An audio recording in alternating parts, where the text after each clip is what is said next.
আচ্ছা বন্ধুরা, তোমরা বলো তোমাদের যেটা পছন্দের খাবার, ঠিক আছে? সেটা তোমাদের মনে হয় না যে কখন খাই কখন খাই, সেটা আমার। তো তোমাদের কাছে তো আমি আমার ভাসুজির মেয়ের জন্মদিনের পার্টিটা আমি শেয়ার করেছি। তো যাই হোক, সেটা বর্ধমানে। তো বর্ধমান থেকে এবার আমরা আসবো, তো আমি তো সেরকম খাবার, রিচ খাবার খাই না, তো যেখানে অনুষ্ঠানে যাই একটু হালকা হালকা খাই। কিন্তু তাও না, কি হয় বলতো, ওই চাটা আমার খুব ফেভারিট।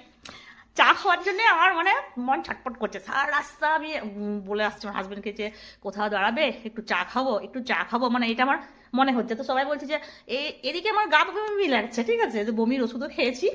আর একটা কোল্ড ড্রিঙ্কস কিনে নিয়েছিলাম। কোল্ড ড্রিঙ্কস খেলে সবাই বলছে আরও বমি লাগবে, তো খাইনি, থাক। মানে হাতে ছিল। তো যাই হোক, এটা হচ্ছে জেকে নগরের একটা জায়গা, ঠিক আছে, ওইখানে চাটা খুব ভালো মানে পাওয়া যায়।